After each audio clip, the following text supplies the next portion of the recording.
Yay. Thank you. We are live now, presumably. It feels the same. It feels the same as just a minute ago. Yeah. Brad will check just to make sure that we are live, and he'll give us the okay. Anyone who's watching right now, we are making sure that all of our technical pieces are fitting and that we are live. Great. Cool. Wonderful.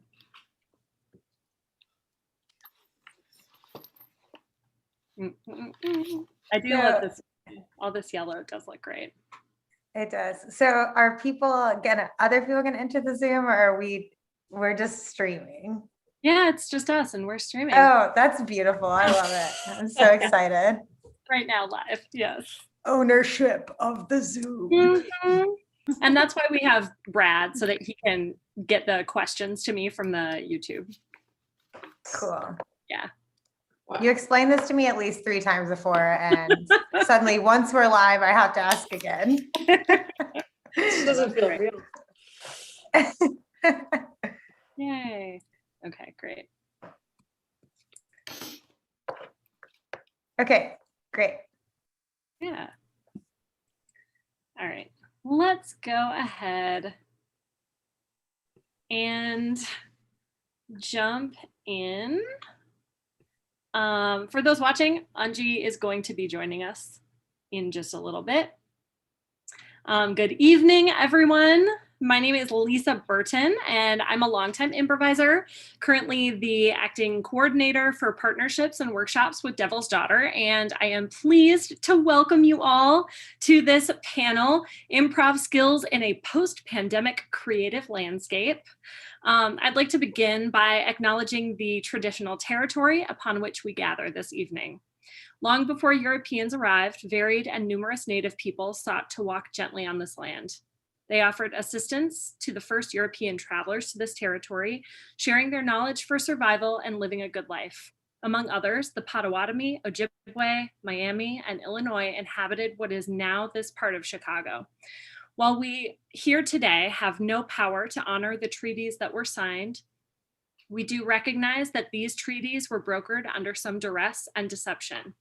So it is our hope tonight to honor the good faith in which, with which the Native people of the region entered into these treaties.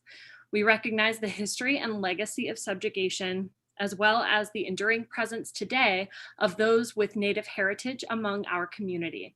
And it is thus that we seek a new relationship with the original peoples of this land, one that is based on true respect, as we also reaffirm our general and driving dedication to finding ways both institutionally and personally for the work we do to be a model of what it means to be dedicated to making our society more enlightened and just a more enlightened and just place for everyone in our community. So, it is now that I would like to introduce all of our amazing panelists this evening.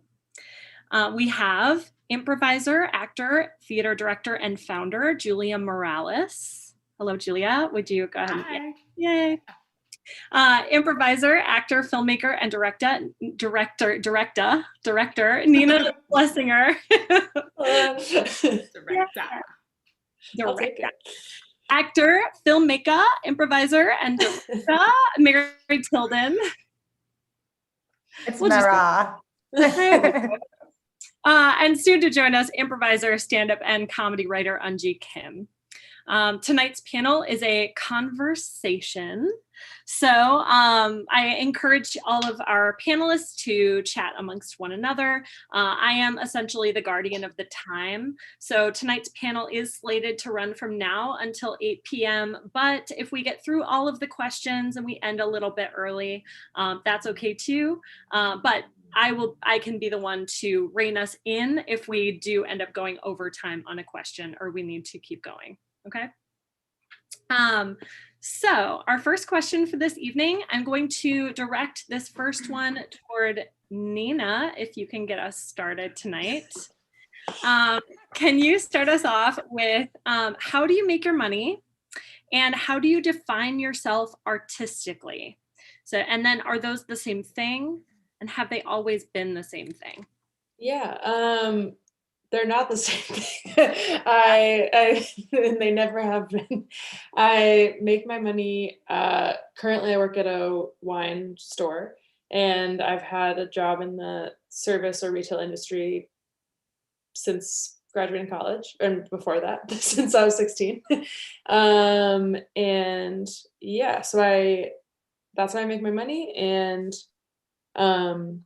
I artistically, I would identify or define myself as I've lately been experimenting with saying filmmaker first. So I'd say I'm a filmmaker and writer. I would say toward the end of last year, or toward the end of, or pre-pandemic, I was already performing less and less, and like feeling less like that was part of my identity as an artist. And I would say that the last year has really helped cement that and take it out of my hands to a point.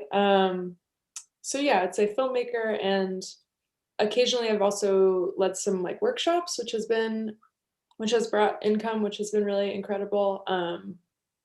Like workshops specifically with improv and writing, which is very cool. But yeah, definitely make my money not artistically, not with my art. Yeah. Okay. Mary, go ahead. Hi. So I currently work as the program manager at a theater company called Playmakers Laboratory Theater. So tangential to my artistic practice, and my artistic practice definitely informs what I do, as I'm sure it does with you too, Nina, just, Yeah. not in a way that you're compensated for. But so I'm a program arts administrator as sort of my money job. And I similarly have been experimenting with calling myself a filmmaker first. But I am also an actor, and I make some money from that, but not a lot. And a comedian, just in general, I guess, writer, I guess screenwriter. I write the things that I make into film, so that counts. Yeah, I think that's pretty much it. Great. Julia? Jules? Yes. Hi. Hi, Eunji. Yeah. Let's say hi. Before we have Julia go ahead and answer this question, Eunji, welcome! Hooray! You made it! We're so excited to have you. We were all here. Yay! We were all just answering the following question, which is, how do you make your money, and how do you define yourself artistically? And are they the same thing? And have they always been the same thing? And you'll go right after Jules. All right, Jules, go ahead.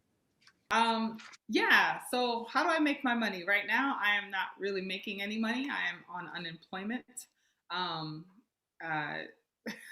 I do get small gigs here and there. I've been very blessed to get called in for a few things as far as virtual shows. And I did a really big writing gig earlier in the pandemic last year, as well as I produced a show for a college, a virtual show for a college. And that was very, very helpful. But right now, unemployment, and my parents, thank you very much for loving me. And how would I define myself artistically? A variety of things. Like, my background is in acting. I love acting, but I never know. It's taken me a while to figure out what I want to do with it. And so I guess in a way, I'm a writer, I'm a teacher, and I would just say overall community organizer in the arts. And yeah, I wouldn't. I agree with Nina. I wouldn't say that it's the same thing, unfortunately. And I mean, well, they haven't always been. And I will say that as of 2013, for the most part, I have been paid to perform, but it hasn't been like my full income. Mm-hmm. Yeah. Right. Eunji, it's you. Hi. I was like, you were like, money. I was like, who's making money. That's part of it. That's part of it. We got to be transparent about this. This is not how it works yet. Who's making money? I know. Yeah. Yeah, I've also been pretty blessed to have made money doing comedy since like I would say the last four years.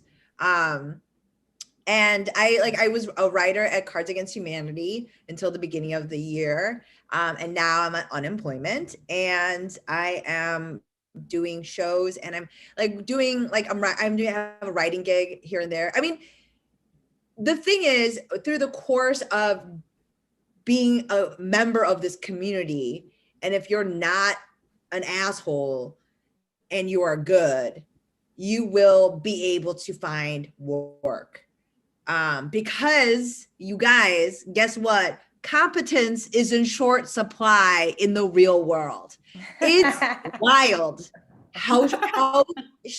what a scarcity it is. No one talks about like how competence is a resource that is like gold. Like it's like oil. It's depleting. No one, and we're not replenishing. So if you're able to demonstrate competence, not being an asshole, people will return in a variety of bizarre jobs that you'll take on with gratitude. So yeah, like that's, yeah. I mean, that's how I've been making my money. Word of mouth, God, blessings from above. And yeah, and like, and you know, and I would say for me personally, I always have characterized myself as an artist. Feels bizarre for me to say, but I am a clown. I am a comedian, and I will always be as such. I have been paid to act in 2019. I've been paid to act, and it's like, for me, that has been a interesting avenue for me to explore, because so much about acting is actually parallel to comedy, in that it is a truth revealer. Mm-hmm. It's supposed to help you access parts of your truer self in the service of a story. So there are things that are run very parallel to comedy and improv that feel really foreign when you start, because it's not about laughs, but it is actually not. But that's stuff I had to learn, you know, on the job. Yeah. So you mentioned, Eunji, like calling yourself a clown, and this has come up in a couple of your answers here. Nina, you mentioned this too, of like, it was hard for me to call myself, you know, a filmmaker or give yourself that title. And I'm wondering when, for each of you, at what part in your artistic journey, or maybe you're not even there yet, where it's like you're giving yourself that creative title. Where is that for you? Who are you asking? All of us? Or yeah. We just jump out there. Thank you, Jill. Yes. No, such a good. Yeah, such a good. I guess we all have our notes. let me rephrase. I was mostly asking Eunji first, since she just mentioned it. Since she was just saying. My bad. Because we all got real quiet. Yeah, I was like,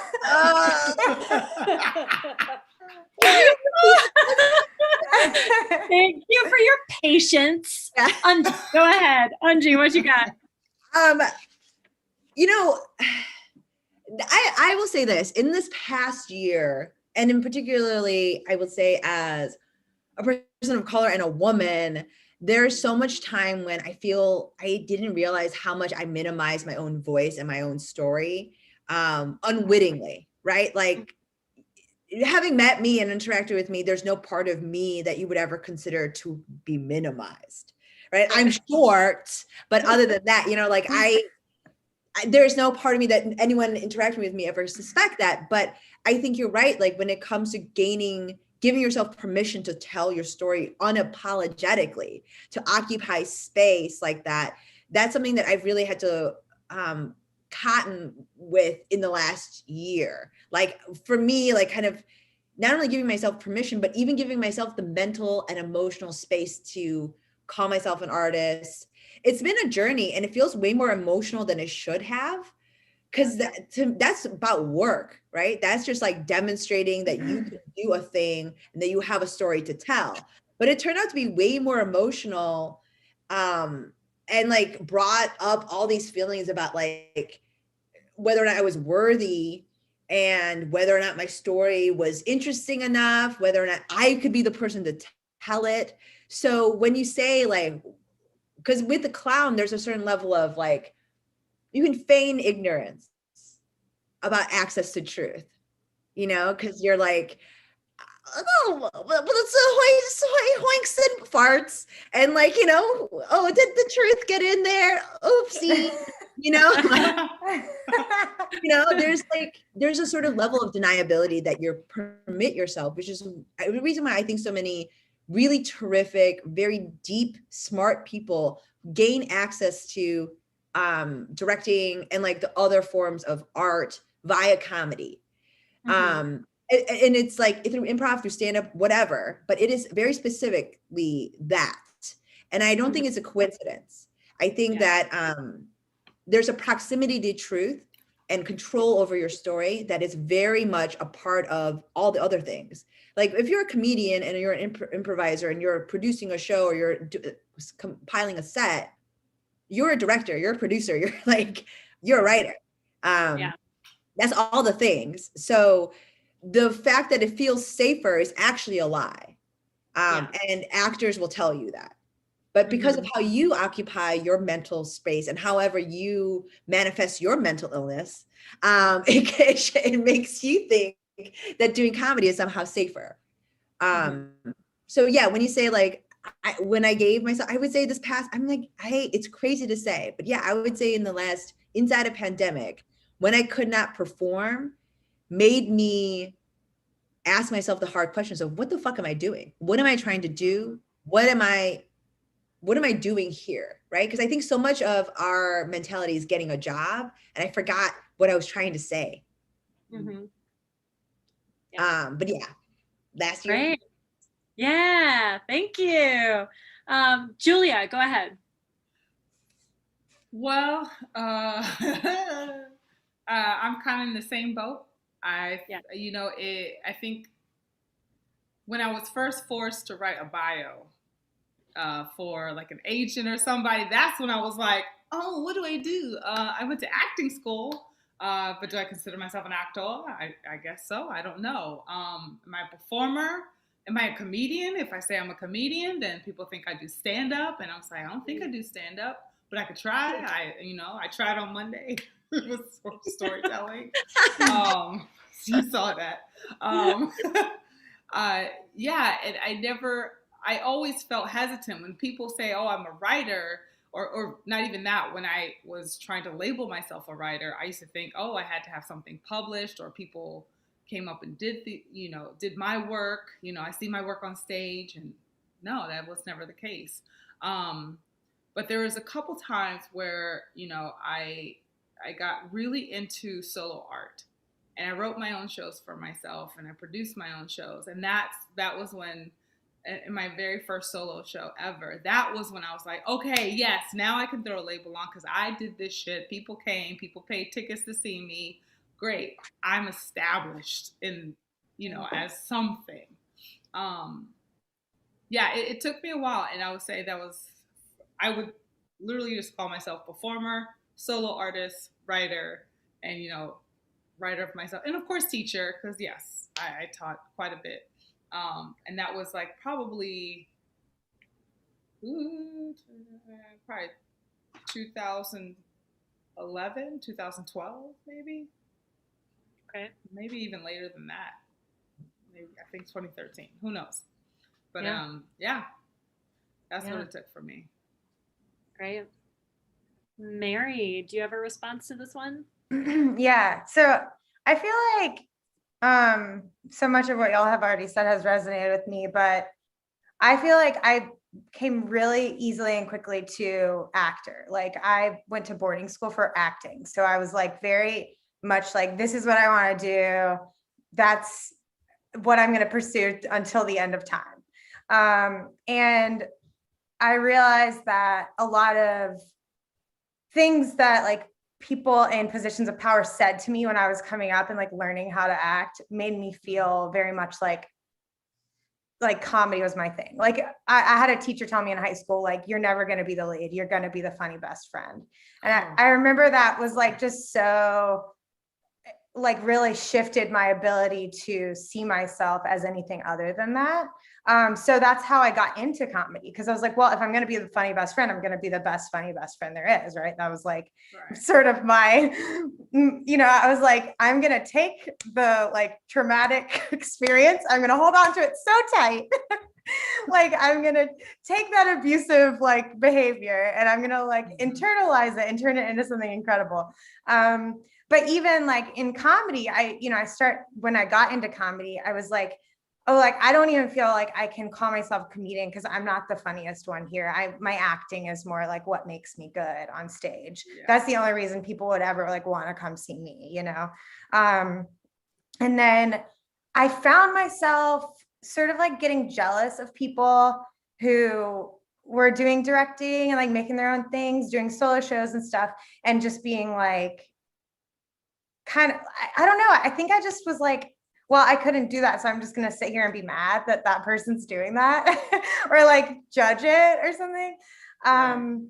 And I think what ended up pushing me into the sort of realm of like, oh, actually you do want to be a leader. You do want to direct, you do want to write, is just like realizing the flaws in the like institutions that I was spending a lot of my time in, like realizing how white my improv team was and being like, this is uncomfortable. Like this is inappropriate kind of, and feeling like just realizing I think 2014, I started to like have a lot of these realizations.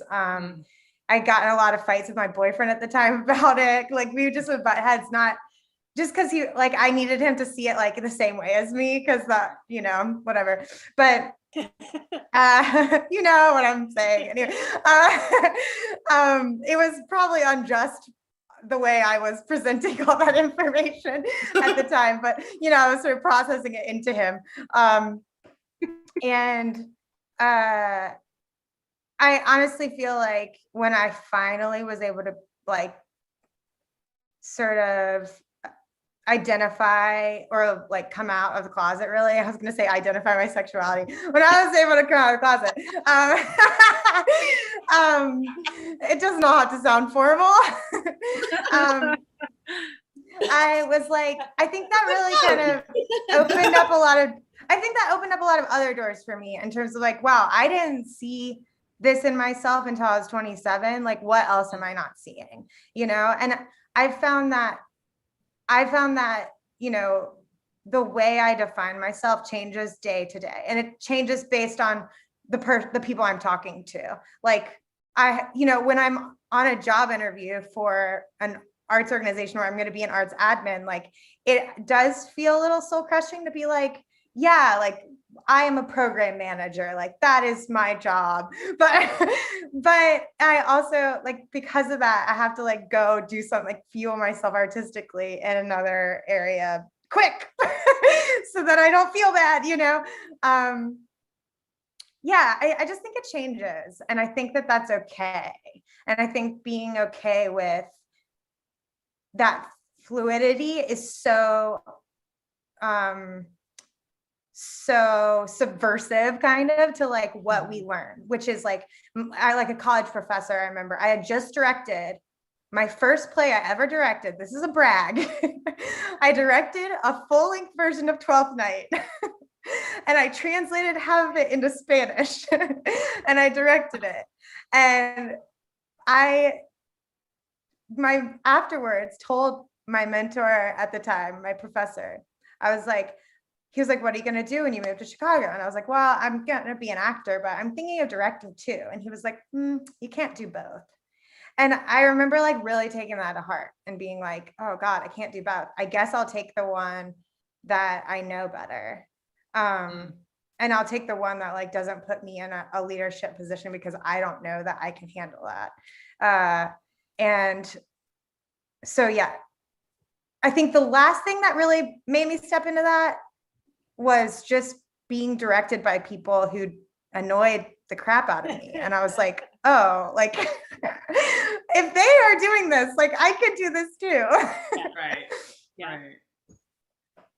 Right. Nina, do you have a response?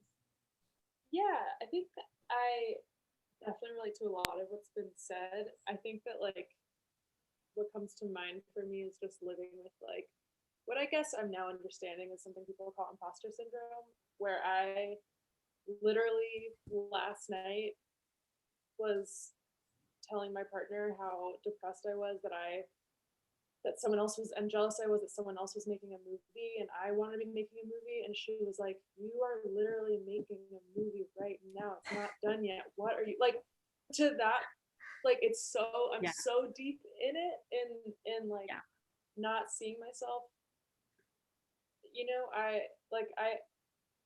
it even feels hard to say right now, but it's like, I have directed films, but I'm not a filmmaker. Like I feel like I have to couch it so deeply because it feels like, I think in some ways it's this good thing of like, I'm striving to be better and I want to like push myself to be the filmmaker and director and writer that I want to be. And until I've hit that, oh God. And until I've like reached that, I'll still be like not giving myself the credit or something. This is terrible. But Nina, all of us have had these thoughts. Yeah. I feel like that's literally like the reason why I wanted to do this is because I literally had the same conversation the other day. Yeah. My girlfriend was like, you just had an editing session for your movie. Like, what are you talking about? And I was like, yeah, but I'm not like doing it right now. Right. I have to like, so it's very hard. I think that I also like during pandemic, I made a website for myself and I made a LinkedIn because I was unemployed up until just a few months ago. So it's like, all right, I gotta hustle and do this thing. And it's like, hey, okay, what do you do? And I was like, well, I don't want another restaurant job right now, so I'm not going to say server. So if I don't say that, I guess writer, I guess would be the next. I guess I want writing jobs. And I just kind of like typed it in, sort of, and was like, I guess that's how I'm gonna, you know, I'm like, I feel like I'm so just like going slowly into the cold pool, like. But the pool's there. I just like it's so hard for me to get in. Mm-hmm. Yeah, and as also to Mary's point, I think it's definitely motivating to see shitty art and be like, I could make something better, and you know, and I think that also helped me like see that I had value. Oh God. Is this panel going to destroy my reputation? Oh, no. But yeah, so it's definitely a journey that I'm still very much on, that I am actively working on positive affirmations to continue on the path. Yeah, super hard. Yeah. Thanks for sharing that. That's so honest and vulnerable and just truly, I mean, as Mary said, just something everybody, like we are all going through at all times. Yeah, I get that. Let's go to Julia, will you start this one? Can you talk about a formative improv experience for you or an improv experience that shaped you as an improviser or comedian, either positive or negative? Formative improv experience. Well, there's been a lot of small moments that kind of, for me, kind of shaped me into basically who I am today. I think that, you know, when I started a lot of my comedy out in New York and at the Pit, and I was I felt like such a newbie when I went out there, and I did level 1 through 5, and then immediately I got put on a house team, which was really awesome. And I was with my best friend at the time. Well, he's still my best friend. What am I talking about? Can I jump in and ask, you moved there from Houston, right? Yes. So I had won the NBC Diversity Scholarship to take classes at the Pitt. And it was kind of one of those things of like, if I get this scholarship, I'm moving. If I don't, I'll stay in Houston with my crappy boyfriend and figure it out. So I left. Yeah. Hopefully he's somewhere happy. But yeah, so I've always felt for the longest that my whole improv, well, not whole, but in the early stages, my formative training, all that was so rushed, because I got on a team. I auditioned wanting to get on the team, but not thinking, okay, I'm not going to get it, so I'm going to also keep taking classes. No, immediately got onto a team, and so now I'm on a team. And then shortly thereafter, people are asking me to coach them. I'm like, coach you? Okay, but I don't know what I'm doing. I'm still figuring it out. So a lot of everything for me was like such a fast track, or like a just throw me in the water and I start swimming type of experience. But I do remember on my first house, my first house team was all white males and me, all white males. And they did it on purpose because they felt like I was strong enough to handle the boys and and at the time I was like, oh, what a compliment. Okay, I'll try it. And they're all great dudes. They're all cool people. But at the end of the day, I was like, we're not connecting. Like, this may look cool to everybody, but we're not. There would be things that I would say that I felt like would fall flat, because I have a certain background that they have not experienced, and so we just could not really click. We had very few moments where that happened. But then for me, so that was my negative, even though I enjoyed being on the team. I love those dudes. But my positive for me was I was asked to be a part of an all-Black cast called Nobody's Token. And we did a TV I'm about to say shitcom. We did sitcom. Yo, I just created a new genre in the panel. Okay, honestly, yeah, there's money there. Genre coming this fall. A shitcom. Those are all the pilots that didn't get picked up.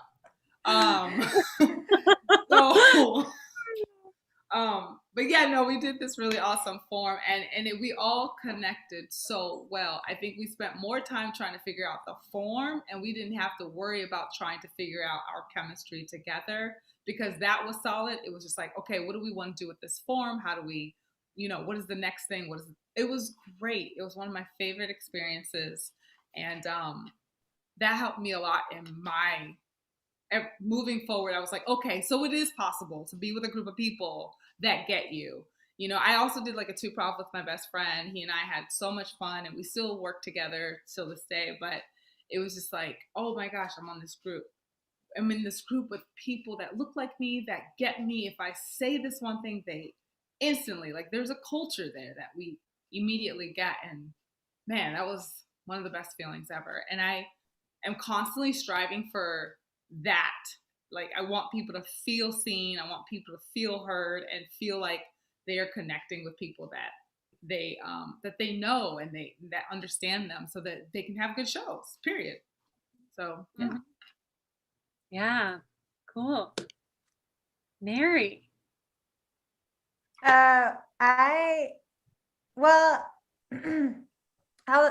say that positive has been Devil's Daughter. Absolutely. Like, just the commitment of everyone on the team. It has been so fierce that I just feel like I've had a million bad shows, like, personally with Devil's Daughter, but I don't feel like I'm like someone's gonna kick me off, or it's like the team doesn't take it personally, and a lot of times doesn't even notice that I personally did bad. Like it's it's just been such a long time. Like we were formed in 2014 or 13 or something, and just being able to perform with the same people for that long has been really fascinating. Just and also people that rehearsed every week for all of those years. You guys still rehearse every week? Well, not now, but like virtual but also like Brad wanted to. I bet Brad wanted to. Well, there are like 3 Zoom meetings for Devil's Daughter like every week right now. So I'm telling you, it's fierce. And so that I mean, and also like just being in a group with people who are so fucking funny, like that has been so cool and rewarding. Because sometimes I'm that person, and that is just like, whoa, like when I make Devil's Daughter laugh, I'm like, holy shit. So that's pretty cool. So that's been extremely formative for me. And because we've had so much time together, like the ups and downs and stuff, we've really, I've really learned like what it's like to be a part of a collaborative ensemble, and what it's like to like get in arguments and make amends and like actually go through that shit and grow together. So that's been very formative. I will say I was on an indie team like early on when I was like 23, and it was like me, and then they asked me because they said they needed a girl, and I was like, oh, they need a girl, huh? Like, I'll do it. I can do this. And the team, I think, was called, oh my gosh, it was such a bad name. Schmuck. It was called Schmuck. And during one of the rehearsals, like this dude kept calling me a bitch, like just over and over again. And not in a scene? In a scene. Okay. Then why are you mad? then like you didn't yes and that. And like I just didn't, that was a moment where I realized like the limitations of yes and it was like very clear for me. I was like, I can't yes and this. Like, I don't know. I feel so bad right now. And I later was like, oh yeah, like I could have just said, don't call me a bitch in that scene. But like, that's not fun for anyone. And that was really formative in terms of like understanding other people's experience when they're like, helping me understand like other women's experience, like just people who are tokenized on their improv team. Like that is so hard because like Julia, you were talking about a little bit too. But just that's a difference in like life philosophy, and like it's not safe when someone's just like improvising, riffing.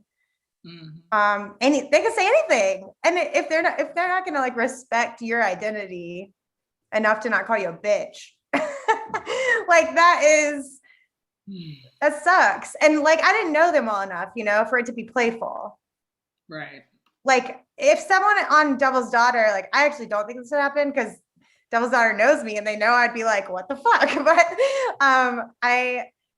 I do think if someone on Devil's Daughter in character, like referred to me in a derogatory way on stage, like it would probably be motivated by something like real. And I would probably be in it and safe enough to like respond in a way that I felt was appropriate. But that was like not that, I will always remember that.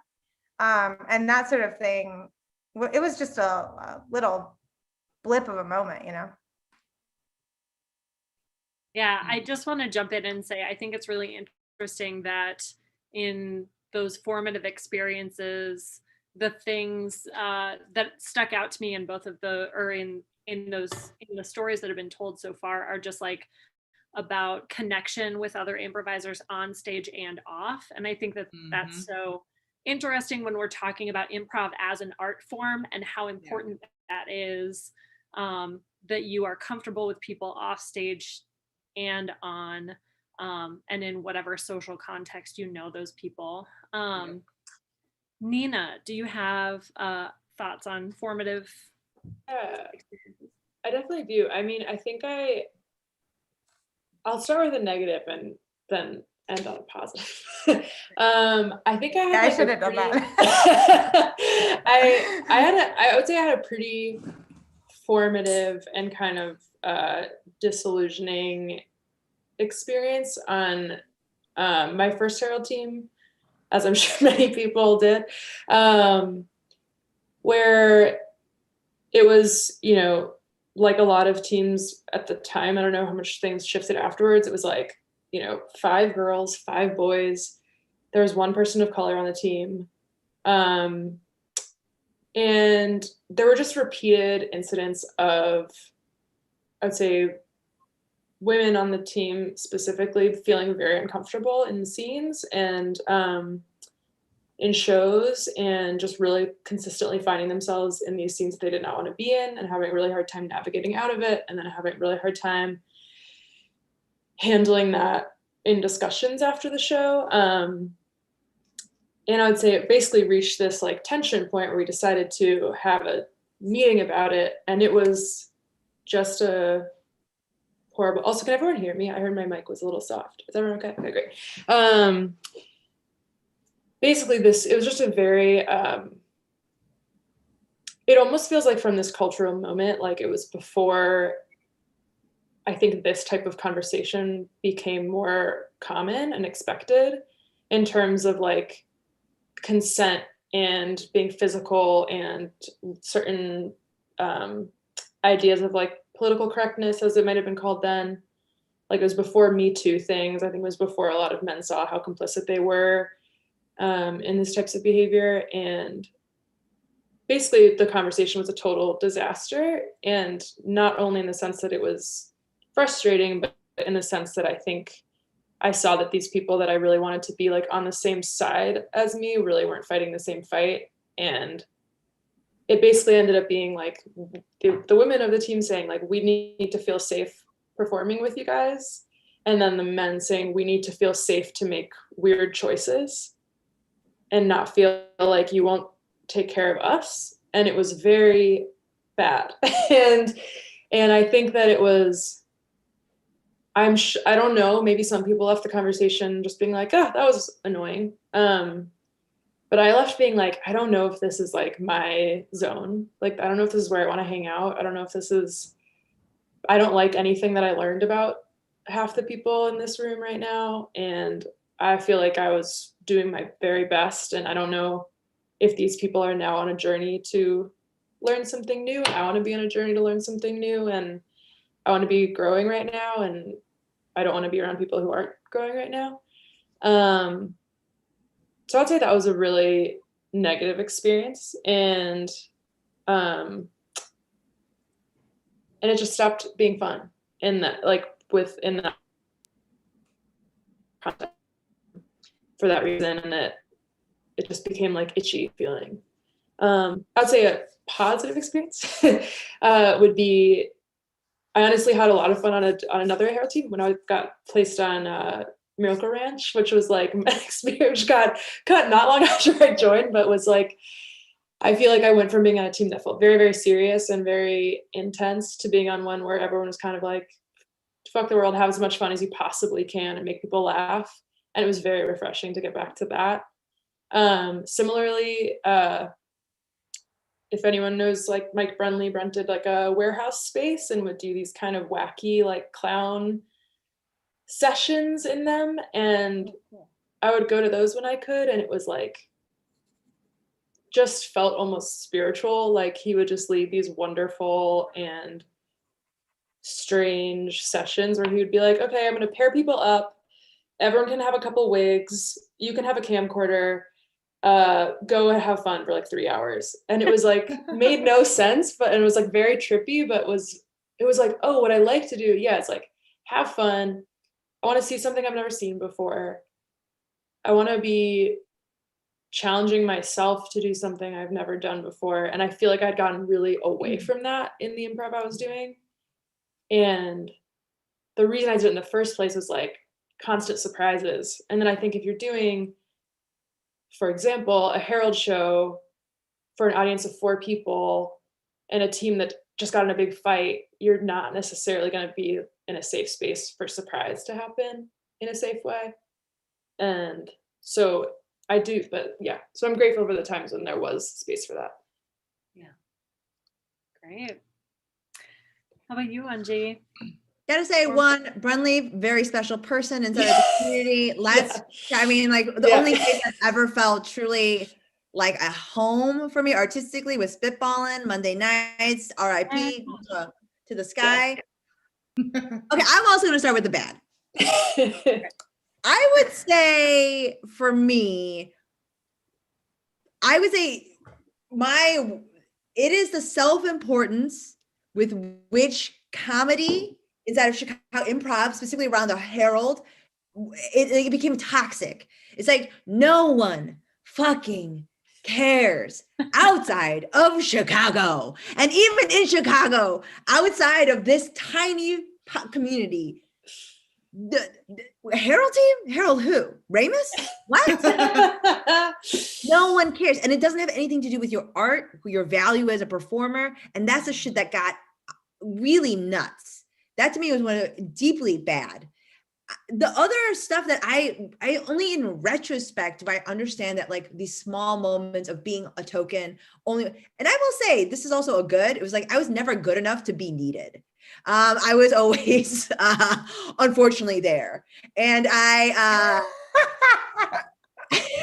so never got to be, I mean, I was, and the thing is like being an only on a team is like, for me as an Asian in the Midwest is like a very real, like it's a reality, right? Like I'm oftentimes operating in very majority white spaces. So it wasn't terrain I was unfamiliar with. What was new was that learning to express myself creatively here is inhibited if no one speaks your language. If you are the only person speaking and aware of B-sides of an album that no one owns, that's a lonely space. You know what I mean? Like if you're the only person that like can sing that song, you're gonna, you know, that's lonely. And everything about improv is so collaborative and it should be spontaneously so. So I think that sort of loneliness is something that I didn't even internalize. I internalized it in a way that I didn't actually understand till much later why I felt this way, why I felt so frustrated. I mean, I was bad, but also there were other reasons. But I would say like stuff like that, where I learned in those spaces as a result of being alone to minimize my voice, to minimize my truth, because I knew that shit wouldn't play. So in an effort to be a good teammate, I'm not going to bring out my shit because you can't catch that ball. So in the effort to be a good improviser, be a good teammate, I'm not really expanding myself and expressing myself as an artist. So that's bad, right? That's unwittingly perpetuating white supremacy. That's unwittingly, like, and all of us are complicit because I'm also refusing to stand up for that in that space, right? I'm not blaming myself. It's just like, that's all a part of white supremacy. And it's not just the function of the institution, it's the actors as well. I would say, yeah, I would say also best improv, most formative for me was not making a Herald team. Like that shit for me really put into perspective what my goal was. And I think that when you like, and the thing is like, Jules, you were kind of saying like, because everything came so easily to you, like everything in my life prior to that had sort of been that. Like, you know, you just like, you don't have to study too much, blah, blah, blah, you kind of hand it in and it's, for me, I think I'm really grateful to improv for not being like that, because I had to relearn what it meant to work hard and hustle and be like, oh, so no one's going to give me immediately an accolade. I'm not going to be intuitively good at this. And there's no one here that speaks my language. Okay, so I mean, and every single artist here knows that hustle is truly one of the biggest divides between the talented and the successful. And it's oftentimes not even, though that Venn diagram doesn't even need to intersect. It's like, it's that sort of hustle and drive and insistence, right? Because the only thing I knew, because I didn't know that I was good, I didn't know, no one had told me that I was good or given me any sort of affirmation. Only thing I was going off was, this makes me feel good and feels right. Mhm. So I had to listen to my gut feeling and look for no other affirmation. So that's a little bit of a delusion, right? And I mean, everyone in the arts knows, maybe that's your bread and butter. So, but like, I mean, that's really where I started to operate from, where it's just like, okay, I'm only going to trust that. And everyone else that's telling me otherwise is shit. So I'm just going to be moving forward into a morass that is unfamiliar, hostile. And like, so I'm going to keep moving inside of that space. So I would say for me, not getting an immediate stamp of approval was the best thing that could have happened to me, because it turns out I had an insistence on continuing to speak and continuing to get my truth out there that would not have, I don't think, nearly been as intense if someone had said yes. Yeah. Yeah. Whew. Thank you all so much. I mean, that is so, I just feel like that's such an amazing formative experience of just like understanding, having that full understanding that like you said a few things in there that just really stuck out to me. Things like the things that we find important in the improv community in Chicago, and then not getting one of those things that is like conventionally within this very specific fucking community considered the important thing to get, or a very important thing to get for whatever. And I just think that is so, you just put that so beautifully of your experience of not getting that thing and having it really drive you forward in your own creative practice. I that's amazing. Can I also respond to one thing that Eunji said? Go ahead. I think that what you're saying about like being so delusional because you know you want something and there's no like outside validation for it, like that's so real. And I feel like that's constant for me. I don't I know this isn't therapy, but I just maybe it is. I feel like so much of what other people are going to think about you is evidence-based, right? Like, it's like, have you already done that? Can I see you doing that? Because there's evidence that you've done something similar, right? So like when you're trying to make a huge life switch or like go for something that is like, may seem really, you know, like 1 in 1 million people ever achieve it or whatever. Like, of course, there aren't going to be other people who are there to validate that, because one, they have their own insecurities, and like they're probably like, a lot of people probably are not able to like reach beyond their own insecurities and tell you like, yes, you can, but also like they don't have any like actual physical evidence of that. But that doesn't mean that like the evidence isn't inside of you. Right. And like it's almost our duty as artists to honor that, to honor what we are able to see about ourselves that other people can't. Right. It's, you got to lie to yourself the longest. Yeah. Until you die, basically. You just have to like survive by lying to yourself really strong. I mean, who else is going to lie to you? So much of this industry is so much set out to tell you the harsh truth, and that's also a lie.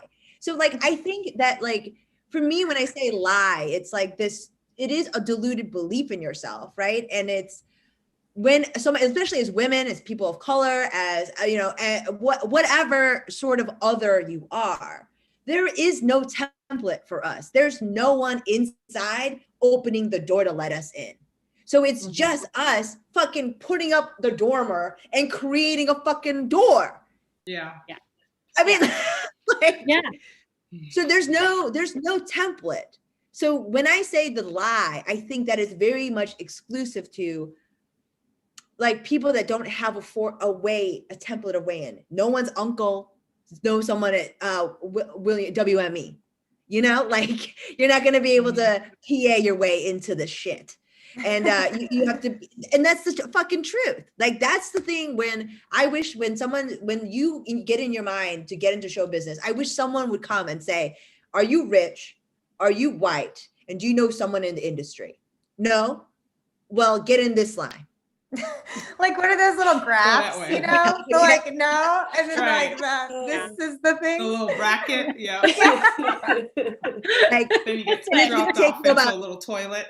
and start moisturizing, bitch, because it's going to take you 20 years. Because by the time you get on camera, you better look ready. It's not going to be easy road.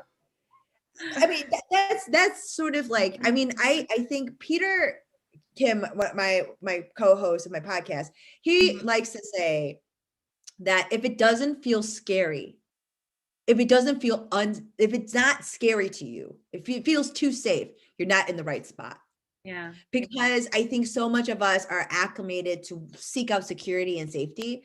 Like everything inside this industry and inside of truth, inside of art, requires you to feel a little on that precipice, you know? And I think for me, that goes, I mean, a lot of the questions have been about like activism. I think a lot about being a progressive is in line with that.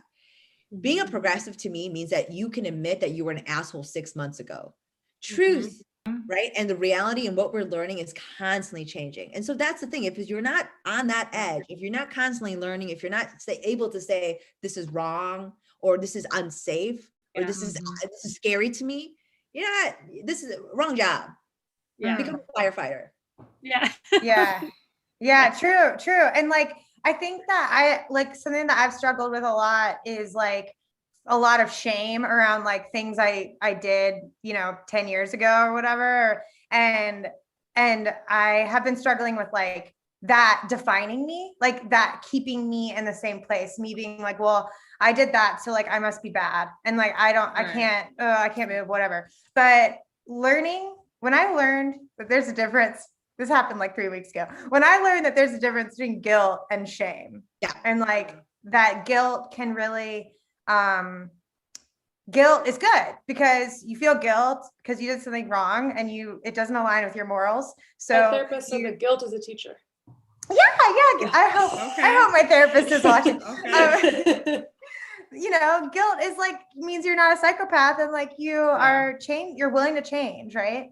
Yeah. But shame is like it limits you. It like keeps you from being able to expand and like make that change because it's like how you define yourself. It's like becomes your narrative of yourself. So when I don't know, I've just been thinking about that a lot lately and how shame is like really hard. It's hard to be creative in a shameful space.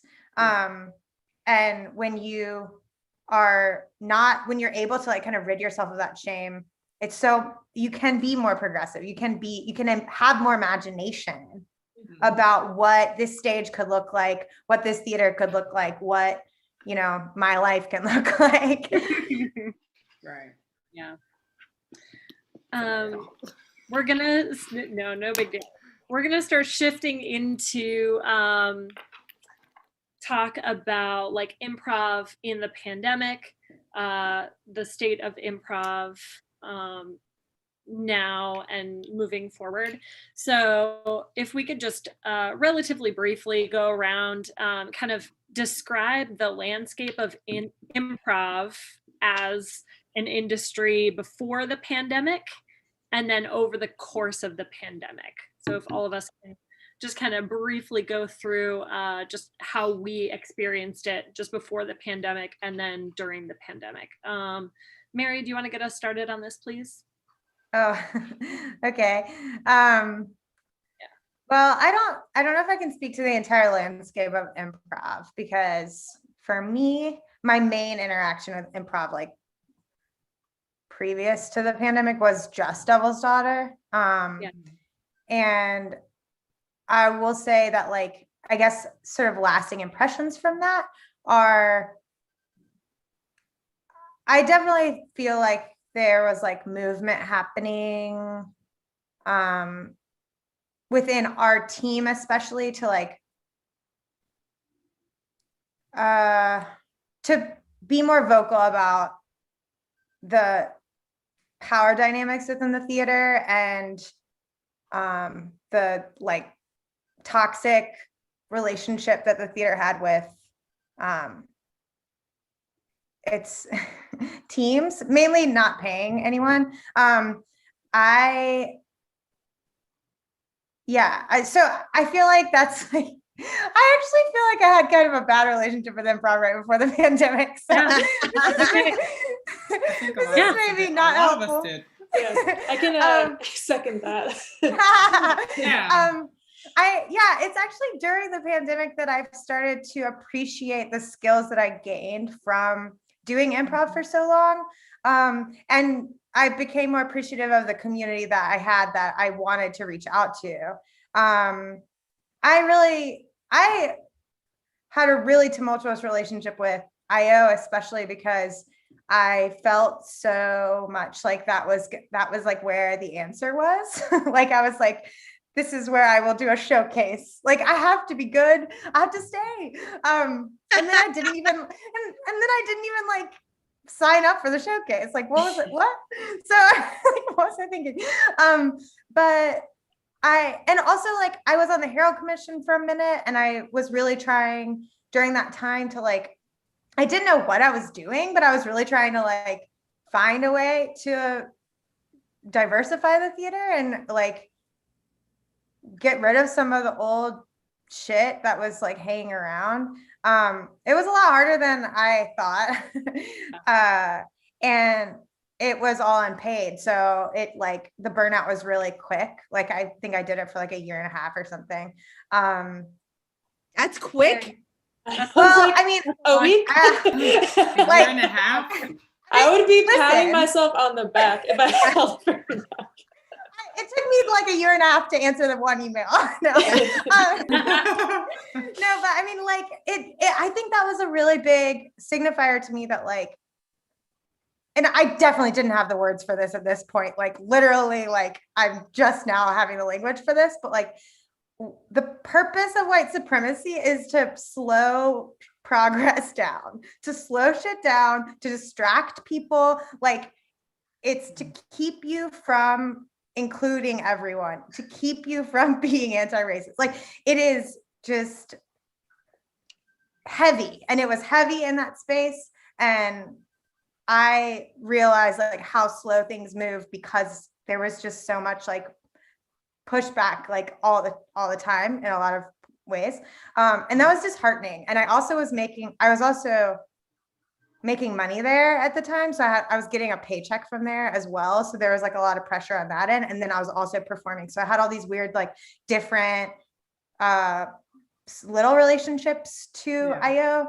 And so it was really muddling like my ability to see myself as even like a performer in that place because I was doing all these other things. So I quit the Herald Commission, quit working there, stayed with Devil's Daughter, and then I like really focused just on that team to sort of like rejuvenate like why am I doing this rather than I'm just gonna try to make this better and forget like why improv matters. So I did that for a while, and then I actually right before the pandemic had taken a step away from Devil's Daughter. I said I was gonna leave for a couple of months, and then the pandemic happened. So I just left. And during the pandemic, I've really valued having Devil's Daughter as like a resource, as friends, as like a group of people who are doing a lot of cool things like this. And I don't know, IO closed, and it's like, that feels so weird because like it just happened in a void, I guess. But I felt like it was like the way that it happened, the fact that it was resulting from performers of color like making specific asks to have more opportunities to be Mhm. included in an equal way. And the fact that it was shut down in opposition to that did not surprise me as much as I wish it would have, but it didn't. And it was kind of, in a way, like a relief, I guess. I think that's like maybe feels violent for young performers to maybe hear, but I think it was time. And I'm like really glad that like Julia's founding something like a new theater, and I'm sure you'll talk about it too, hopefully. Yeah. But I've really enjoyed, like, I've taught some improv online during the pandemic. That's been really fun, and I've really learned like, oh, I actually know stuff about this, and it isn't tied to that building. So that's been pretty cool. Yeah. So next up, let's head to Julia. Do you want to talk about just like what you experienced as the sort of, for lack of a better term, industry of improv, the landscape of improv pre-pandemic and then during the pandemic? Yeah, I mean, everybody's journey is so different. And mine's is, like I said, mine's is just, sometimes I'm like, what's going on? What happened? Yeah. And I hate being that person. But like pre-pandemic, it was a lot of me trying to figure out, what am I doing? What do I want to do? Like, I'm 41, loud and proud. But it was just like one of those things of like, I'm getting into this thing where I'm trying to figure out my life. I don't know, people are riding the SNL train and they're riding I'm moving to California train. And it was like, what? I'm here I am still figuring it out. And there's people younger than me. There's like, oh, they got it. And I will also say that, with me, I toured a lot. I toured like from 2013 all the way up to, I think, right before the pandemic hit, in various things. And so I felt like I was always kind of in and out. And with that being said, I often look for a need in the community. Like, just like you said, like there were so many things that have happened. Like, I mean, when I was at IO, I was given a scholarship. I said, okay, I don't want a scholarship because I've already taken classes and I'm literally touring and stuff. And it was one of those things where I did not feel comfortable in my class because you give me a scholarship. Why? So I can be in a room full of people that don't look like me and way younger than me, which is fine. Youth doesn't bother me because I'm young. Okay, I'm right here. We're all up in here. But it's just one of those things like, wait, is this what we're doing right now? Like, it was. I gave it back is what I'm saying. I was like, you can give it to somebody else. Yes. So here you go. Yes. Because I don't need it that bad. Mm-hmm. And so I noticed, coming from New York, I noticed that there was like there's not a lot of jams. There's not a lot, like in New York, 7 days a week, late night jams, pre-show jams. You're always finding something.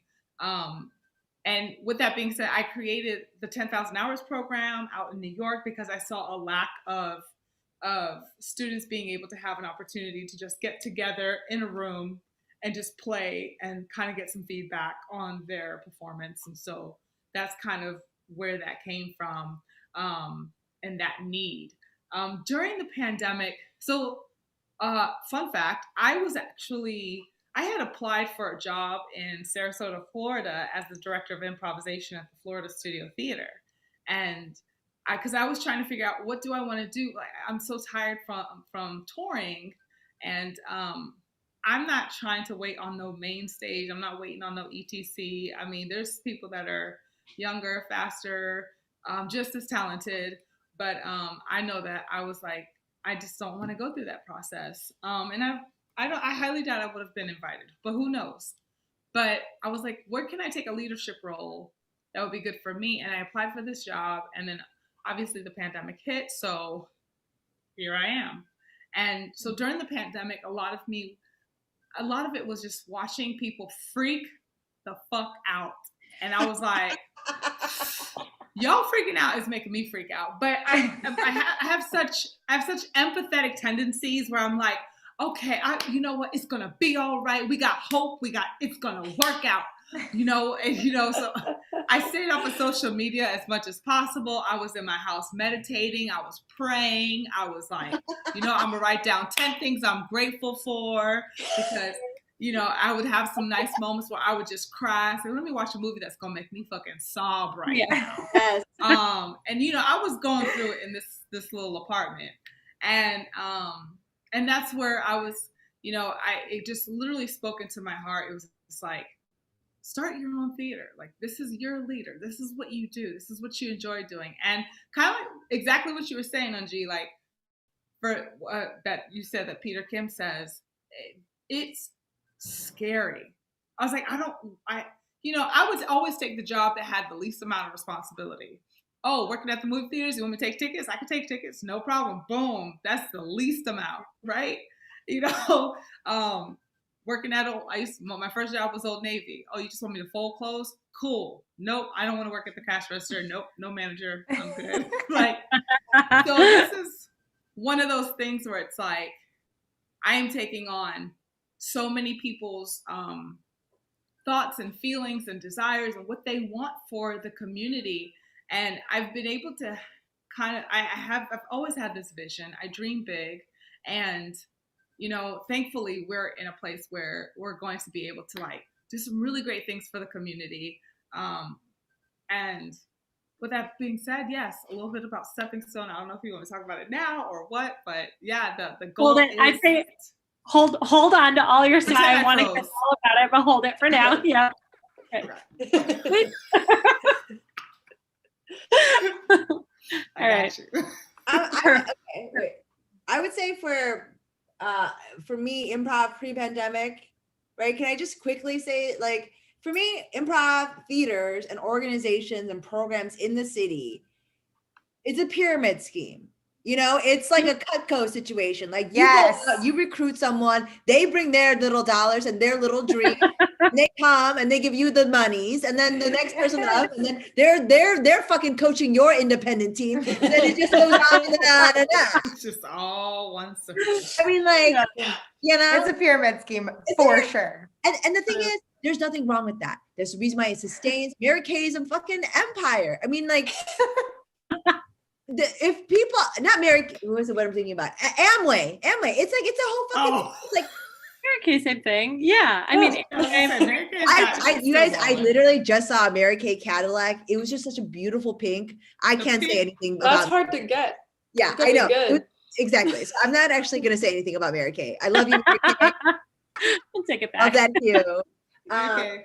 But it's like, it's a pyramid scheme. And and when you talk about inside of pandemic and post-pandemic, there are always going to be hungry, interesting people that will need this. And we laugh about it being a pyramid scheme, but it's like, I mean, it is a little bit, but it's also like, it's a house and a safe harbor inside of a storm. It's a respite from life in which you can really, truly explore yourself. That's the benefit, right? There's a whole bunch of bullshit. There's so many tropes and so many like hipster fuck boys and hipster fuck girls and everything in between that toxify the environment.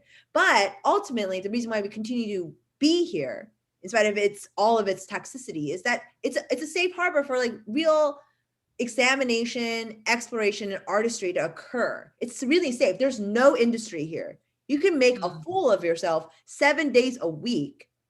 Yeah. On a stage in front of 5 to 7 people. On a good day. I'm saying, like, you can really fucking do it and stretch and do it if you want to. If you're interested and invested in your growth as an artist, this is continues to be that space. So when we talk about post, everyone was worried about like what was going to happen with all these places. And it's like, there are always going to be people there that were going to say no to these institutions because of its history. But there are always going to be there's still independent places that were still going to thrive in its stead. And I don't see people were really worried about what was going to happen because everyone was moving. And I would say the only really thing that I worry about is a certain generation of improviser that is gone. And I don't know if it's good or bad, but it's just like that's institutional knowledge about shows and hours that just isn't going to be in the community. You know, there's just some shit you learn from doing 10 o'clock shows for about 3 years that you can't learn no matter how funny you are. You just got to do it. You got to do it for a certain amount of time. And I think that is what's going to be missing here. But again, that's just one generation. Yeah, exactly. But yeah, we just, there might be someone else. There might be, people look different, but I don't think improv and comedy in its current form has gone anywhere inside a pandemic and will go anywhere post. Yeah. Right. Nina, go ahead. I mean, yeah, I think everyone's really put it all very, very well. I think similar to Mary, by the time the pandemic happened, I was just on performing with one team. I was performing with Majority Rules at CIC. And so I felt like I'd already really like drifted away from IO land and like was content with my one team with my friends, and that was making me happy, and like that level of commitment was making me happy.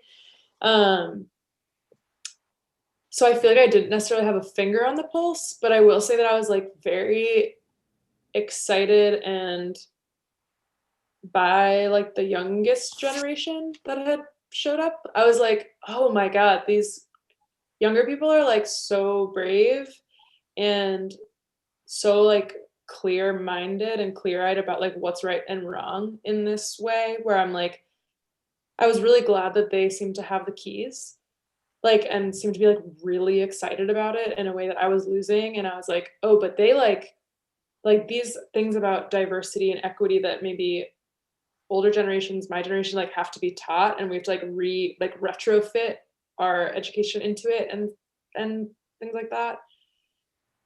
Like they know it and they live it, and like that was great to see. I feel like in an almost wistful way, where I was like, man, I wish I'd been like more, I don't know if it's braver or like more in tune or whatever, but just yeah, I think, kids with future. But I just think it's like very exciting that I'm like, oh, there's so many more, I see so many more out queer kids at IO that are younger, like so many more people of color, so many more differently abled people. Yeah. That I just was not there when I was traveling to Chicago in college to see shows. And we were seeing TJ and Dave. Oh, and yeah. Like, I mean, yes. Yeah, like that to me is awesome. And like that, I'm just like, great, go for it. Like, yeah. It's really true. The children are our future, and they gay. Like yes. It's how it feels. I'm like, cool outfits everywhere at IO. How come? When did everyone at IO start dressing cool? I know. I cannot tell you the conversations I had with old white men about my outfits on stage. How many times I was reprimanded for wearing shorts, for looking. I mean, let's be honest. Too cute. They were mad. And I looked too cute. And I was like, I can do this. Like, they'll believe me. I can't say, but it's like, I cannot tell you how often that happened. And like, it never deterred me from doing it. It never deterred me from performing, but it was just some fucking nonsense I had to deal with after a show. Unnecessary. So, I mean, it's just like, just because because I'm like a psychopath and I like don't let that stuff bother me. I'm like whatever, what a weirdo. And keep it moving. Yeah. But it's just some nonsense I had to do with. But like, yes, you're right. The children are like, it's just so easy. They're like this activism, space, and water is just they're like fish in it. It's fine. We're still amphibious. Yeah. Right. And I'm like, whatever you guys are doing is kind of neat. Like, I'd love to. I'd love to dance for it. splash.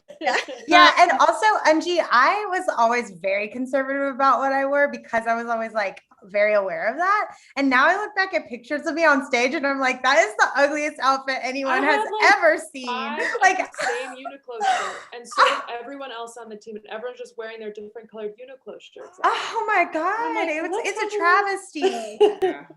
I could have worn colors. I could have worn things that fit. I didn't Or, at all. The idea of having like show shoes, where like I need to go home and get my show shoes. Shoes, show pants, show shirt. And it's just like, your uniform. let's just show up. Go Like, get your uniform. Yeah. Oh. Okay, you got to trademark that phrase. Yeah, you do. That needs to be on a shirt or something. I'll start selling show shoes to the kids. Yeah. Out the back of your trunk. All right. Our next question is, what is the biggest challenge the improv community is facing as everything opens back up? Eunji, I'm going to start with you. Biggest challenge. Do you have thoughts? Biggest challenge would, I think, at this point be being, because everyone's gonna be wild. Like, audiences are gonna show up, and they're gonna show up in a big, intense way. And I would say that there has to be a certain level of, I don't know. I mean, I actually don't know, but I think there's certain level of like fidelity to the craft. I think that we'll have to, because it's going to be so easy to lean into laughs, and that's fine. I famously once told my friend Damon Royster, do you want a serious, grounded 2-person scene, or do you want a show? And right? Oh my gosh. Okay, show. We want the show. I want a fucking show. Yes. As people look at. But I mean, I think that there's like it will be a very wild time coming back. And I think that there's a certain level of fidelity to like craft and adherence to like being considerate to each other. Cause it's just like, I mean, think about comedians and like, instead of like having a conversation, like it's fucking, it's insane. So just being kind, remember to be kind to each other, on stage might be a difficult thing to ask, I think, maybe. Right. And I mean, like, this is going to obviously be, again, a huge part of the conversation. I think a lot of the questions you'd be dealing with it, but like, I think the sort of equity and maintaining a certain level of diverse voices that are not tokenized, in light of like returning and I'm talking about performative wokeness, like performative in a way that as a person of color that has been swept up in this performative sort of SJW wave, like been like unwittingly washed on shore onto a stage and be like, oh, I didn't realize that's why I was here. Okay. You've been complimenting me the entire way up. I didn't realize. Like, I'm very susceptible to flattery. So, I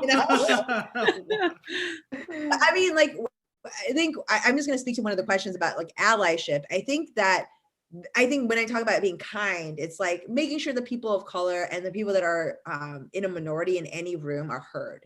And that's like just simple kindness, right? Like when there's someone that is, when when you are an older sibling or whatever, whenever you're like a bigger presence in a room, you take care of the person that is smaller. You make sure that they're heard, that they're fed. Like that's like simple kindness. It's not like, I don't think asking a lot. And to tag on to that, not getting offended when people want to, if I want to be on an all Black team, don't get offended because I'm not saying I don't want to be friends with you. I'm not saying I just want to be with my people doing a show, right? We could do a show somewhere else, but people get so quick to be hurt by something that I want, by something that I would be good for me, right? If like, let people be themselves without becoming so quick to be offended. Like, don't be offended. It's not you, it's me. Yeah. And that's, I feel like I've had to tiptoe or walk on eggshells for other people for so long, mainly white, male, white people who are in their feelings about a choice that I want for myself and how I'm represented.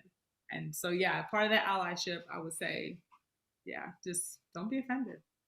Yeah. I think also Eunji, to your point that you made earlier of like improv theaters being like homes and like these safe harbors, I feel like the challenge is just then going forward is just like getting out of their own way and just getting back to being that, like prioritizing being a space for people to express themselves as opposed to prioritizing the Herald or whatever it may be. Like, why is that the priority when people aren't experimenting anymore, aren't having fun anymore, when there are no diverse voices leading the way, like in charge of running anything? They're just given permission to do something instead of actually making decisions.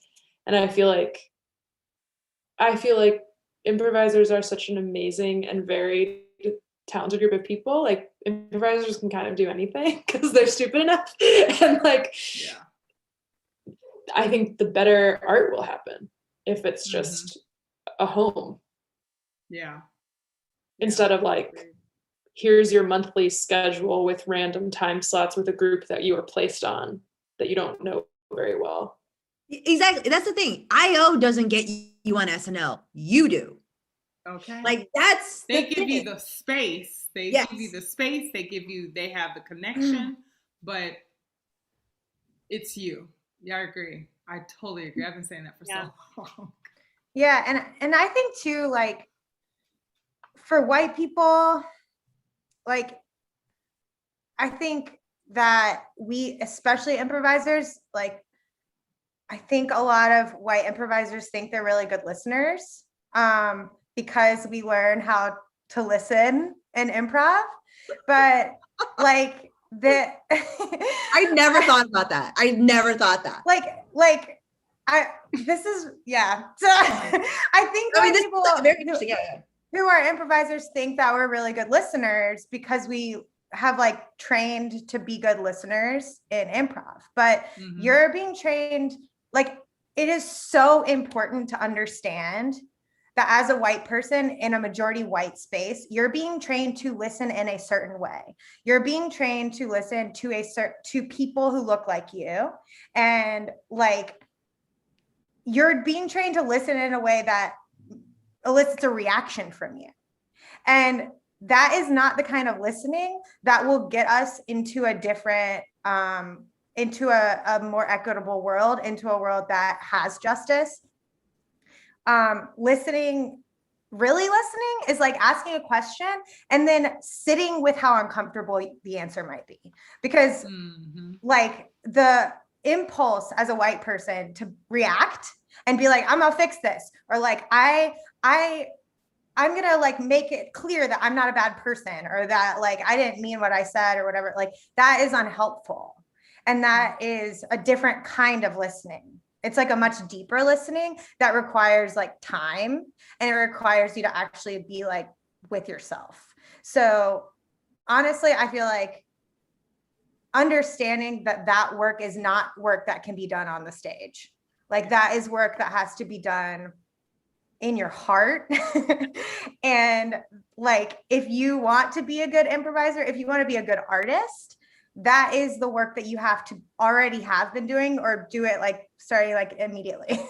Because like literally this is time where like no one's calling you to come to the theater right now. So like, what are you doing? Like, be learning, be listening, be watching, be watching movies that aren't all white dudes, like be reading books that are not by white people. Like all this stuff is so important to who you are as an artist. And I think a lot of times we don't like think about improvisers as like artists, or like even actors. I think we kind of don't even like talk about it as art as much as we probably should. But I don't know. I think that that listening portion, and like what Jules, you were saying, like you cannot get offended if you don't like the answer.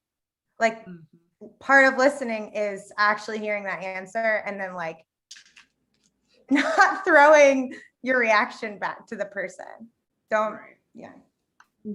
I think too, just hearing you all talk about this and the like, Jules, this just like came up for me when you were talking about wanting to be on an all Black team, because that's like the community that you want to do improv with and make art with right there. Like the opposition that historically in the Chicago improv community people are met with when they were like request those things. There is historically, especially at IO, which is like part of that toxicity that was happening there, like this because white supremacy was like ever prevalent there was this to me it felt like this weird viewpoint that that people are like resources to be dispersed among the theater. So whether that was people of color or women, like I had a Herald team that I was coaching that was dispersed because they were majority women. And so it was like, no, we have to like use these resources around the theater. And it was like, yeah, but like, come on. So that's almost like, that's literally like them saying, okay, 3P, we get it, but let's put each of you on a different Herald team. We need you guys all over. Yeah. We all would have lost our shit on that. I mean, I remember watching like She Beast and Superhuman and being like, man, that would be so fun to be on an all women's team, but I could never do that because I knew that like, and it's like, what is wrong with the space that I only get those two teams? Yeah. Like what? And I didn't even let myself imagine it, like, or create it for myself. Like it's so limited. Yeah. So I And think that's Tell still, you, like when we started the Herald, like in like a while ago, when we started that, we were like trying to look for like a promotional picture, right? To show like two women improvising on stage. There were none. Like from IO specifically, there were no pictures of two women together. I was like, this is wild. So Lisa, what were you gonna say? I'm sorry. Yeah, sorry. Yeah. Go ahead. It's okay. The whole, I guess like my whole point is like now so as we've all been chatting about kind of like historically what this landscape has been looking like. And I think what I'm hearing everybody say, which I think is really exciting and cool, is this like we're all imagining this new landscape, right? Like what this means and how we can all open up our consciousness a little as a community and say, okay, like if everybody's, you know, go do the fucking shows that you want to be doing, you know, do the shows with the people that you want to be doing them with and do it with joy. Like that's what we all want to be doing. And, you know, presumably why many of us like started doing improv comedy and like why it felt good. And what you were saying, Eunji, of like it being this pyramid scheme that it's like a safe pyramid scheme that we all can dive in with our weird little personalities. So that said, what kinds of opportunities do you see as far as theaters go post-pandemic? So in other words, what kind of changes would you love to see realized? And for this, I'm going to start with Julia and talk about your theater. Talk all about it. Tell us all about it. Yay. Well, not to get cliche on this quote, but you know, the whole be the change you want to see in the world. Honey, that's something I was like, I'm just one of those people who's like, you know what, this is not working. I'll do it myself. You know what, I'll do it myself. Yes.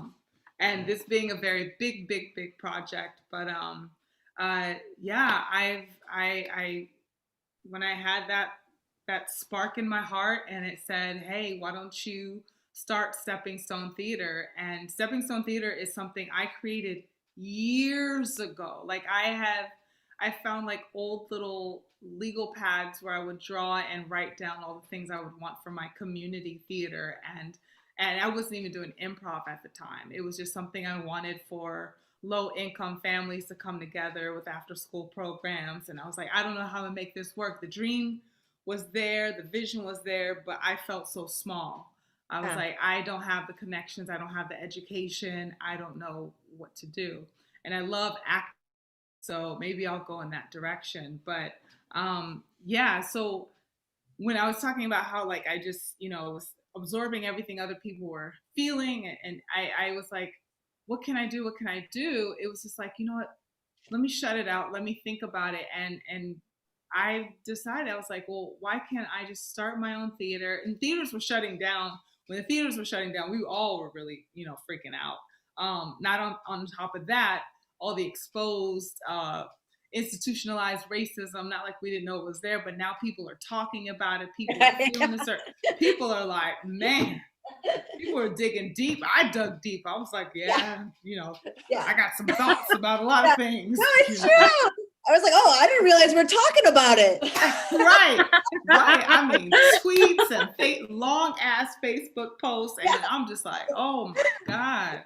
And I thought I knew quite a bit, but it was just one of those things where I was collecting everybody's thoughts and feelings and being like, what kind of space do I want to make this?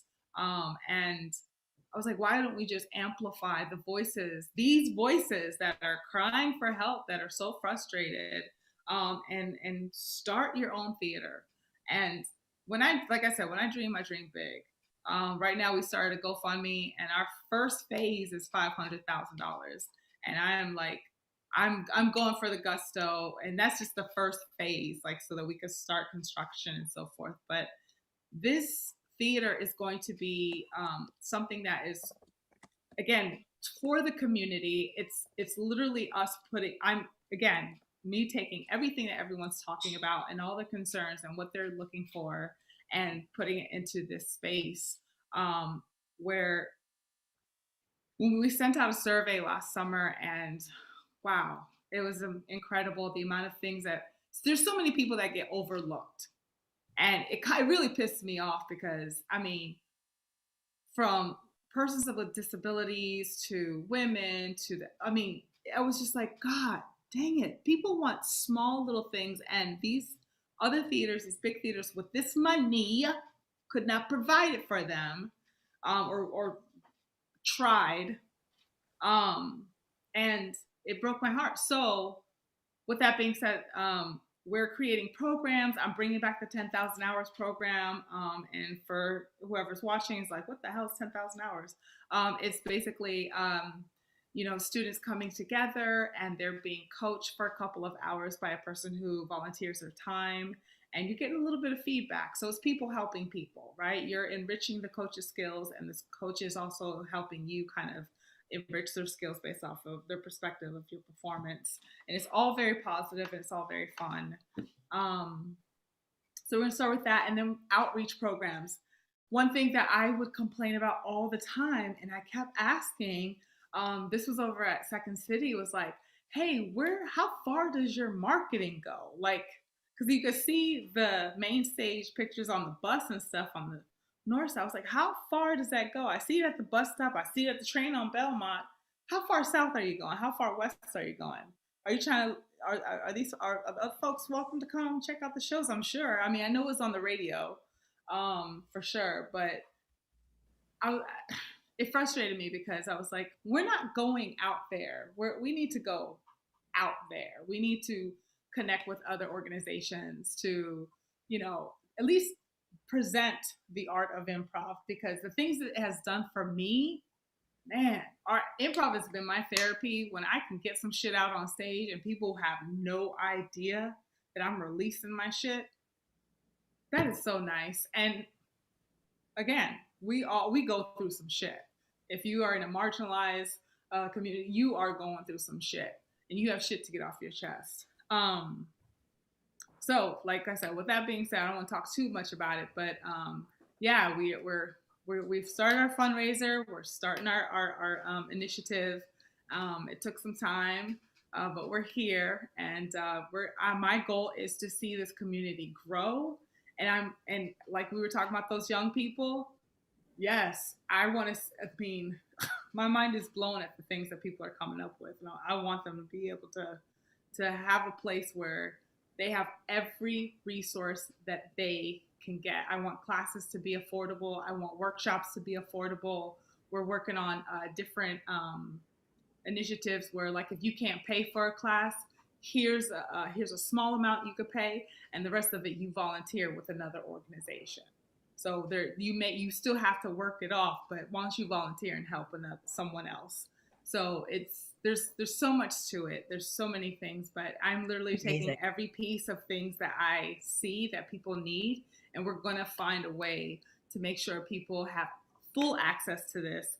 And with that also being said, I am in alliance with the theaters in the Chicago community. I've had quite a few conversations, so this is not a FU to other theaters. It's like, hey, we're the little cousin. We're going to make this big ass family in the city of Chicago work together. We're going to work together. So that's my big push. It's my full-time job now. But so I'm not making no money yet. Yes, okay. Well, so cool. Money, Jules. Give Jules money. Yeah, money. It'll go straight to the theater. The link. Yeah, I think pop the link in there. Yeah, the link. We'll put the link in the comments on the oh, that's so nice. Page. Thank you. And when we post everything after we wrap up today, we'll post all the links of all your stuff. We'll post stuff where people can donate for sure. Yeah. Yeah. Shit, Jules is the change I want to see. Like that was like fucking inspirational, dude. Like, because Jules, like, truly, that's like I've talked about this ad nauseum with certain members of the improv community. How access is not just about race; it's about class, and no one talks about it. No one talks about it because it's uncomfortable, because it's a group of people whose parents have paid for a lot of their college. This shit is, and like, I mean, I came to comedy late because it would never have occurred to me to pay this much money for a class. Never would have occurred to me. Yep. I needed to have a full-time job and be away from my parents and do this shit in order to like think about my dreams and like this. Like, there's no space in your life if you're in survival mode. And when we talk about marginalized voices, that's what intersectionality means. Because this needs to be a part of the conversation. When you talk about access, it's not about proximity to it. It's about real access to a real majority of people that you're trying to get involved. Yes. So when we talk, that includes going to them as well. Yeah. Mm-hmm. That's what I'm talking about. Like, go to them. Yeah. Like, people on the South Side don't want to laugh? Is that what you're trying to say? Like, I mean, like, what's the message here? And it's like, then it's more about who you want to show up in your theater, right? Yeah. That's the message. Yeah. I would say, like, when we talk about what I want to see inside of the community post-pandemic, I want exactly the same things. I want people, except for it to include more people. And for the people that currently occupied the space to be aware of what that means, right? It's still share your art, listen to each other, right? And tell the fucking truth. But that's to more people. And all of that all of which that implies, right? Mm-hmm. And when we talk, quote unquote, about dismantling white supremacy, that's a part of it. And when we talk about access, it's like really clear how to do that. Like, how to get people of color into your theater, how to get people of color onto your teams. It's not a mystery. Like, it's like, like, sometimes when people talk about it, when I heard people talk about it, I'm like, they talk about it as if like, there's like a medieval like labyrinth, like monks used to hide knowledge inside of a labyrinth, you know, because like not everyone was allowed to read. It's like, that's not what's happening here. Like, oh my God. It's readily available online. Like, it's a Google. So like, when we discuss this and we talk about it, I just like think that's the plain truth. And people are so baffled and so, and it's like, it's not that hard. It's more about extending the exact same kindness that you do to your white counterparts to people who do not look like you or share your experience. Yes. Exactly. So that's it. So that means, one, that you will speak less, you'll share less, and your truth will be one of many. Mm-hmm. I've had so many conversations with like older white men in the old IO that was like literally about making it less accessible, because they wanted it to be more rarefied and more about quality. And I remember that. Yes, exactly. Because it's got to be good though. And I was But like, that's the thing. That's exactly what I'm doing with this theater. Is Yes. my goal is to have the resources to shape, groom, give people ample opportunity to work on themselves, to go to workshops. So all you gotta do is show up and put in the work and reach your artistic excellence. yes. Like that drives me crazy because I've seen that so much in the community. I'm like, well, are you helping people out? Are you you can't show up to class once a week and think you're gonna be fucking on the main stage or become on an SNL. Like it boggles me. But it's like, it's about like taking a bus X amount of time, having this, having, Right. it's all of it. So Yes. when we talk about it, that has to be part and parcel of the conversation. And like, it just Yeah. really hasn't. It's like that's the shame.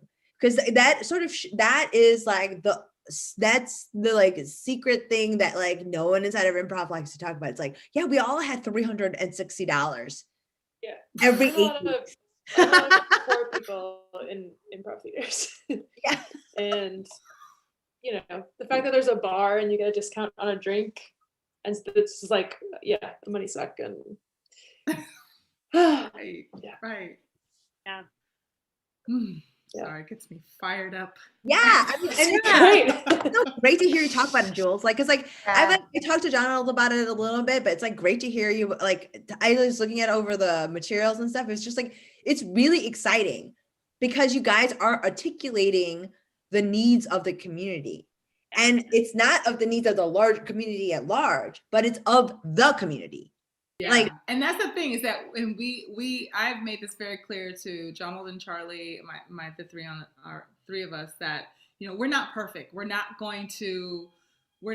get that. We're like, I can't act like I sit and know everything, but the more we are transparent and the more that we are open to listening and understanding, people have been so kind to us and being like, hey, in this community, you know, we changed, like recently with the X and women X, we had the X, and there was another discussion about, we are willing to progress, we are willing to listen, we are willing to, you know, accept whatever is going on in the community, because I'm not going to say like I know everything, they won't either, but and I don't know why that transparency and that it has been so hard in my entire improv journey. It's like, okay, be real with me. Like, what's going on? There's so many people that are jaded about getting on shows or getting on stages. You know, they're getting to run around. They're not sure. They're putting their hard work into it. It's like, be real with people. People just want to know what's up.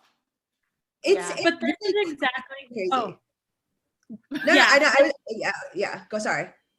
I was just going to say, this is exactly what, Jules, this is exactly what you were saying earlier too, about just like wanting to perform with a community you feel safe with. And so you're providing, even when you make those like stumbles or those mistakes, listening and then making those changes because you still want to provide a space for them to like meet their community and have fun and enjoy doing the art form that has made such a big impact on so many people. So yeah, I just really appreciate you saying that, which is like, you know, as a leader period, you are going to make mistakes, you know, and that's the reality. And so the difference is being a leader who shuts it all down when mistakes are made, or being a leader who listens, pivots, and continues to create and uphold and have the integrity to stand for what you said that you were going to stand for.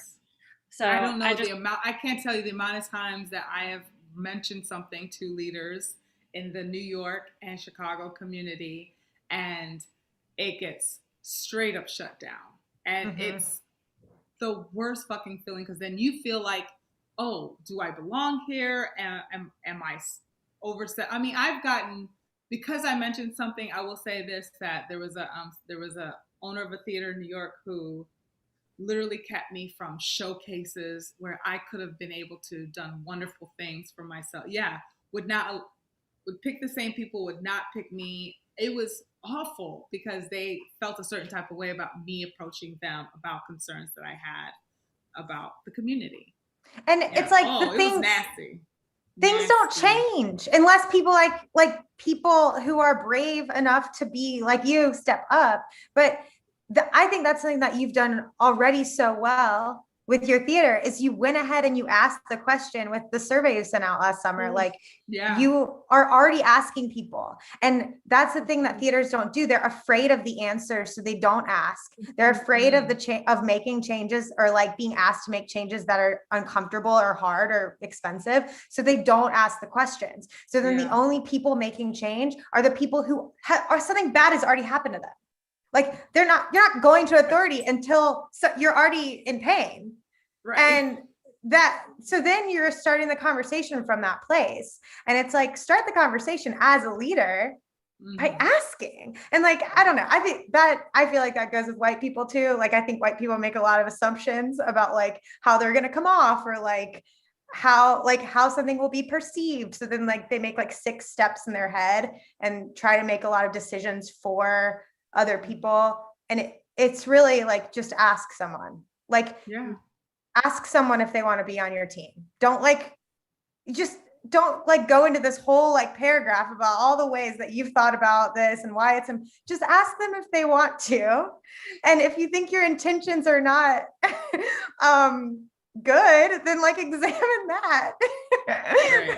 It's wild to me because I know that white people can apologize. I've seen it. I make my husband do it all the time. So I know it can happen. What's crazy to me is that there's like the idea that you cannot apologize and move forward. That somehow the only way to move through time is to simply move on, shove it under the rug and move on, as opposed to moving forward, which is look at the person you've offended, apologize sincerely, and do better. It's not hard. It's all it is. It's like, honey, that's it. You do it. I mean, I know for a fact everybody has had to do it. You fucking messed up something. You farted in the pie. Something. Everybody's made mistakes. That's the new improv team name. Farted in the pie. Anji, like it's also, I will say, like, I want to call out white women, especially because white women, I personally know that I have been afraid to say sorry in the past because I've been told that I say sorry too much. So then I pick the worst time to not apologize. I pick the time. No. I pick the time that like I actually. No, I'm going to stand my ground on this one. Like, oh, like I shouldn't apologize, right? It's like, no, if you like, apologies are powerful. Like apologies can be very powerful, and like, yes, use them wisely. Don't apologize every time you walk into a room, but like. Also, like to Eunji's point about just like being kind, like treating yourself, if you're trying to grow, if you're trying to expand and move forward, like treating others and yourself with grace to do so. Of like, I really want to be progressive and improve myself and improve my community. Therefore, I have to give myself the grace to know that I'm gonna like make mistakes, and I just have to promise myself that I will own those mistakes and apologize and learn. And to Mary's point, it's like that is not taught, it's like, you make a mistake and you feel ashamed about it. And so you bury yourself deeper in the mistake that you made, right? Yeah. And I don't know, I feel like hearing about like stepping stone and just talking about everything with IO, it feels like this, like when they do controlled burns of a forest so that like things can grow better. I'm like, I think the last year was like a controlled burn, and now like really good stuff's gonna happen because it's just like the strongest people have stuck around, people who care the most have stuck around. The people who needed a change are starting theaters. Like the weak shit burned to the greatest ash that is now just fertilizing. Yeah. That's a good analogy. I was gonna say something about the same thing. That's a great analogy. It's beautiful. It's a beautiful analogy and one to go out on for as far as like Illinois Prairie Midwest thing, right? So I just want to say thank you to our panelists so much for coming tonight. I know we have quite a few questions that were in the chat. We had a couple questions we didn't get to tonight, but I want to give everyone a chance to plug your stuff. And I want to thank everyone who is watching, even if you're watching on a replay. Thank you so much. Over here, let's go. Nina, will you plug your stuff for me, please? Yeah. Where if you go to my website, ninaslesinger.com, I have a short film that I directed, came out in October. That's my most recent stuff to plug. So you can watch that there. And what else? I have a little newsletter if you're interested in movie reviews. Yeah. And that's it. Can't wait to see you guys in real life. Thank you everyone. Also, I feel like half the time was just lost in listening. So thank you. Yeah.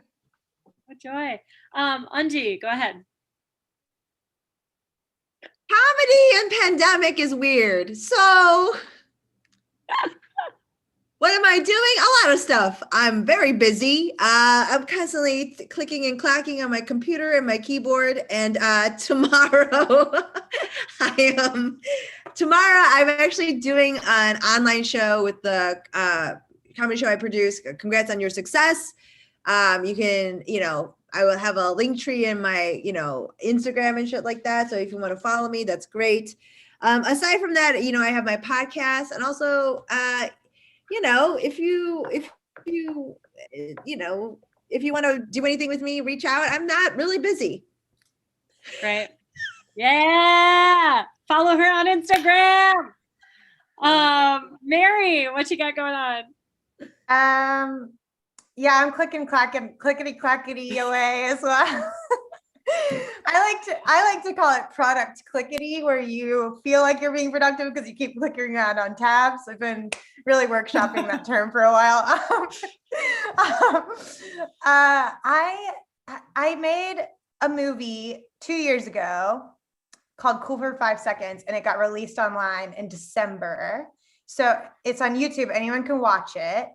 Cool for 5 Seconds. I produced and acted in it.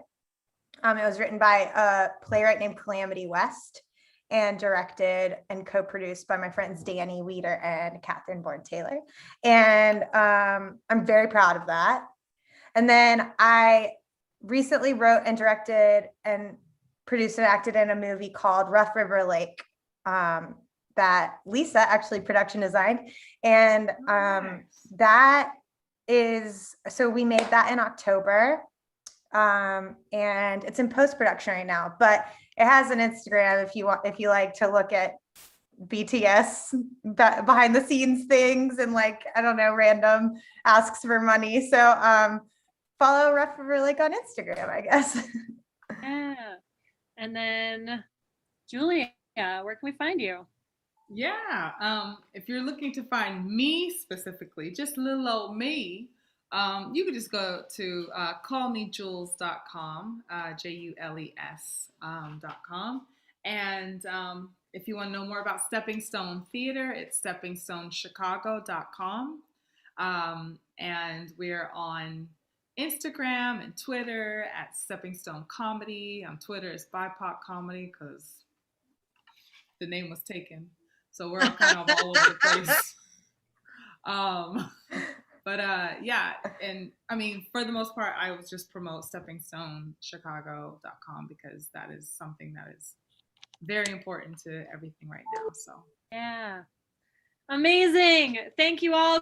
Go donate to Stepping Stone. Have a great rest of your evening. Thank you. Thanks, Devil's Daughter.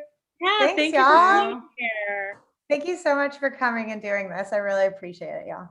That was Thank great. you. A pleasure. Yeah. Are we still live? Brad will take us off live in just Oh. a